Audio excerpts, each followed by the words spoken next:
പിന്നെ എല്ലാവർക്കും ഒരു സംശയമുണ്ട് കേട്ടോ, ഇവിടുത്തെ ഹോസ്പിറ്റലൊക്കെ എങ്ങനെയാണ്, നമ്മൾ ഒരുപാട് നാളെടുക്കുമോ കാണാനായിട്ട്?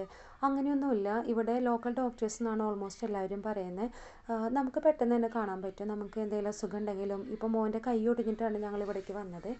നമുക്ക് അന്ന് തന്നെ കാണാൻ പറ്റി, എക്സ്റേ എടുക്കാൻ പറ്റി, അതേമാതിരി തന്നെ പ്ലാസ്റ്ററൊക്കെ അവരിട്ട് തന്നു. നമുക്ക് സമയം എടുക്കുന്നതെന്ന് വെച്ച് കഴിഞ്ഞാൽ നമ്മുടെ നാട്ടിലത്തെ പോലെ ഇപ്പോൾ എല്ലിൻ്റെ ഡോക്ടറെ നമുക്ക് കാണണമെന്ന് വിചാരിക്കുക, അപ്പോൾ നമുക്ക് അപ്പോയിൻമെൻറ്റ് എടുക്കണം. അത് ചിലപ്പോൾ ഒരാഴ്ച കഴിഞ്ഞിട്ടൊക്കെ ആയിരിക്കും കിട്ടുക. അതുപോലെ തന്നെ കണ്ണിൻ്റെ ഡോക്ടറിനൊക്കെ സ്പെഷ്യലൈസ്ഡ് ചെയ്തിട്ടുള്ള ഡോക്ടേഴ്സിനെ കാണണമെന്നുണ്ടെങ്കിൽ നമുക്ക് സമയമെടുക്കും. അല്ലെങ്കിൽ നമുക്ക് ഇങ്ങനെയുള്ള ഹോസ്പിറ്റലിൽ വന്നു കഴിഞ്ഞാൽ എല്ലാ സർവീസും നമുക്ക് ഇവിടെ നിന്ന് ലഭ്യമാണ്. നമുക്ക് സ്പെഷ്യലൈസ്ഡ് ഡോക്ടേഴ്സിനെ കാണാൻ വേണ്ടി വരുമ്പോഴാണ് സമയം എടുക്കുന്നത്. അതും ഫ്രീ ആയിട്ട് കാണണമെന്നുണ്ടെങ്കിൽ മാത്രം.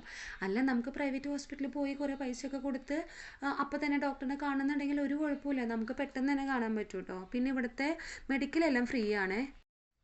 കുട്ടികൾക്ക് 17 വയസ്സാവുന്നത് വരെ മെഡിക്കൽ എന്ന് പറയുന്ന സംഭവം എല്ലാം ഫ്രീ ആണ്. നമുക്ക് 1 രൂപ പോലും പൈസ ഇവർക്ക് വേണ്ടി ചിലവാക്കേണ്ടതില്ല.